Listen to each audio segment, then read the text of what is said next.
365 दिन लो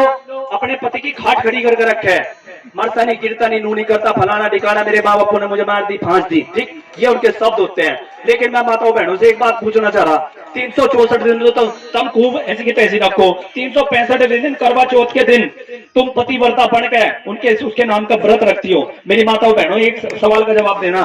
अगर पति की लंबी, अगर एक दिन का व्रत रखने से पति की लंबी आयु होया करती तो शायद इस देश में जितनी मेरी माताएं बहनें करवा चौथ का व्रत रखती है वे कभी विधवा नहीं होती, सदा सुहागन रखती है। और जब करवा चौथ का व्रत नहीं रखती वे तो सारी विधवा हो जाती, उनके तो सारे पति परलोक सिधार जाते हैं। अरे जिस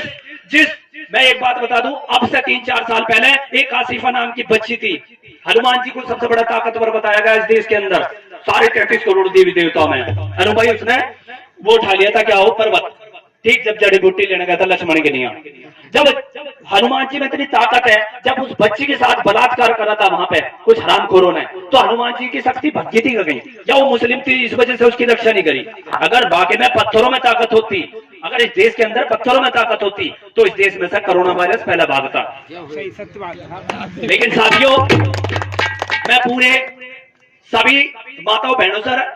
बड़े बुजुर्गों से एक निवेदन करना चाह रहा जी, 14 अप्रैल को हम लोग गढ़ीपुरा में एक कार्यक्रम आयोजित कर रहे हैं जो परम पूज्य बाबा साहब के जन्म दिवस पर, और उसके बाद 2 अप्रैल भारत बंद हुआ था SC/ST एक्ट को लेकर, उसी के साथ जो 13 लड़के शहीद हुए थे इस देश में, जो 13 लड़के शहीद हुए थे भारत बंद के दौरान, उनके माता पिता को हम इस कार्यक्रम में जो अप्रैल के लास्ट में अंबा में बहुत बड़ा कार्यक्रम करने जा रहे हैं, बहुजन एकता महासम्मेलन, ठीक, उसमें उनके परिवार वालों को एक तरीके से आर्थिक मदद भी करेंगे और उनका सम्मान करेंगे, ताकि इस देश के अंदर जो क्रांतिकारी बच्चा पैदा हुआ है उनका कभी हौसला न टूटे। और ये ध्यान रखना, बीजेपी अब किसानों को चाट रही बढ़िया करके, किसानों ने भाजपा को बनाया था और किसानों का ही सुधार हो रहा। हमने तो झटका ले लिया 2 अप्रैल में, हमने तो 24 घंटे में रिजल्ट ले लिया था, ठीक, हमारा फैसला लेना पड़ा सरकार को, लेकिन किसान बेचारे आज खून के आंसू रो रहे हैं, उन्हें भी पता लग रहा। यूपी और हरियाणा दिल्ली में जाकर देखो।